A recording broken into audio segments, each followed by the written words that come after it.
नमो नमः विद्यार्थियों। आज की ई कक्षा में आपका स्वागत है। पिछली कक्षाओं में हमने 1 से 5 तक के श्लोक, उनका अन्वय और भावार्थ जान लिया था और विषय प्रवेश हमने पढ़ा था। और आज की कक्षा में हम श्लोक नंबर 6 और श्लोक नंबर 7 अन्वय और भावार्थ सहित पढ़ेंगे। तो चलिए शुरू करते हैं। पुष्पपत्रफलच्छाया मूलवल्कलदारुभिः धन्या महीरुहा येषां विमुखं यान्ति नार्थिनः। इसका अन्वय है पुष्प पत्र फल छाया मूल वल्कल दारुभिः युक्ताः महीरुहाः धन्याः सन्ति येषां समीपम आगत्य अर्थिनः विमुखम न यान्ति। अर्थात पुष्प यानी फूल, पत्र यानी पत्ते, फल, छाया और जड़ और वल्कल यानी छाल तथा दारूबी यानी लकड़ियों से युक्त महीरुहा यानी वृक्ष धन्याः सन्ति धन्य हैं, भाग्यशाली हैं, येषां जिनके समीपम आगत्य पास में आकर के, येषां जिनके यानी वृक्षों के, समीप आकर के, अर्थिनः जो याचक होते हैं, जिनको आवश्यकता होती है, वे विमुखम न यान्ति वे विमुख या निराश नहीं लौटते हैं या निराश नहीं होते हैं। इसका हिंदी अर्थ है फूल, पत्ते, फल, छाया, जड़, छाल, लकड़ी आदि से युक्त पेड़ धन्य हैं, जिनके पास आकर याचक भी उनसे विमुख या निराश नहीं होते हैं। अर्थात यहाँ पर पेड़ों की महिमा बताई गई है कि पेड़ कितने दानी होते हैं कि उनके पास फूल भी होते हैं, पत्ते भी होते हैं, फल भी होते हैं और छाया होती है और जड़ होती है औषधियों के लिए, वल्कल छाल होती है और लकड़ियाँ होती है।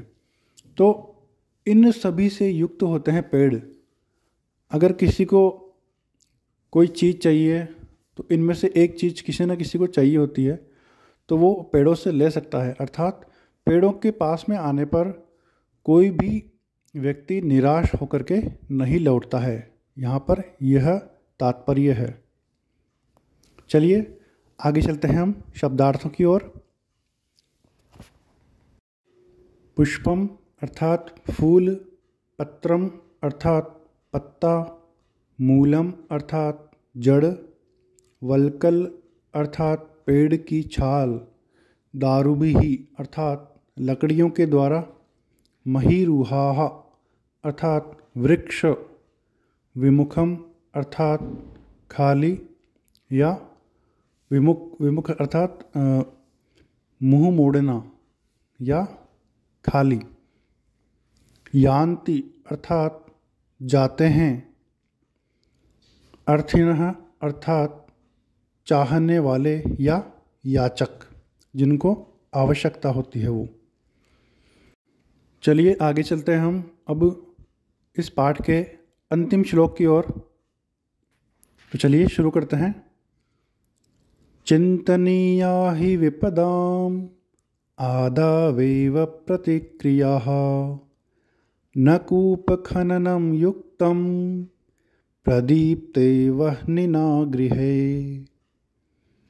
अन्वय है विपदाम आदौ एव प्रतिक्रियाः चिंतनीयाः हि वह्निना गृहे प्रदीप्ते कूपखननं न युक्तम इति। अर्थात विपदाम आदौ विपत्ति के पहले ही यानी विपत्ति आने से पहले ही, प्रतिक्रियाः चिंतनीयाः अर्थात उस विपत्ति का समाधान ढूंढ लेना चाहिए। ही क्योंकि, वह्निना आग के द्वारा, गृहे प्रदीप्ते घर में जलने पर, यानी आग जब घर में लगती है तो कूप खननम न युक्तम इति, कुआं खोदना ठीक नहीं है या उचित नहीं है। इसका हिंदी अर्थ है, विपत्तियां आने से पहले ही उनका समाधान ढूंढ लेना चाहिए, क्योंकि घर में आग लगने के बाद कुआं खोदना उचित नहीं है या ठीक नहीं है। यहाँ पर इसका भावार्थ यह है कि हमें कोई भी काम करने से पहले उसमें क्या क्या विपत्तियां आ सकती है उसका समाधान हमें पहले ही कर लेना चाहिए, क्योंकि हम उसका निराकरण समय पर कर सकते हैं। जिस प्रकार से मान लो आपको प्यास लगती है या आपके घर में आग लगती है, तो आप तब कुआं खोदोगे तो उसका कोई लाभ नहीं है, क्योंकि जब तक तो बहुत सारा नुकसान हो चुका होता है, तो तब कुआं खोदने का कोई भी हमारा लाभ नहीं होता है।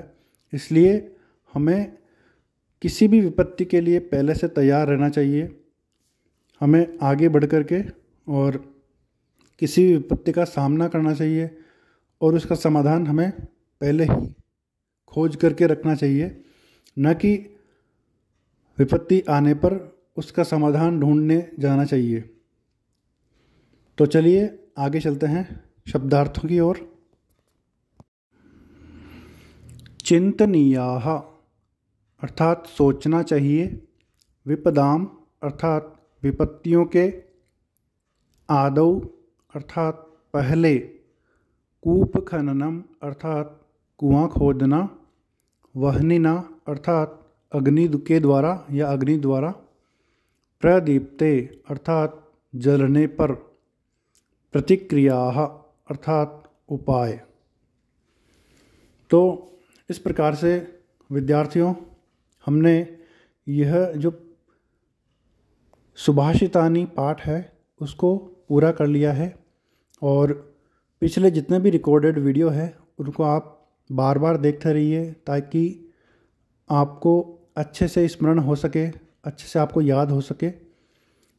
और आगे आने वाली वीडियो में हम इसके अभ्यास प्रश्न और इसकी व्याकरणात्मक टिप्पणियों को जानेंगे। और अभी तक आपने इस चैनल को सब्सक्राइब नहीं किया है तो प्लीज़ कर लीजिए। वीडियो अच्छा लगा हो तो लाइक कीजिए और अपने फ्रेंड्स में शेयर कीजिए। Thank you.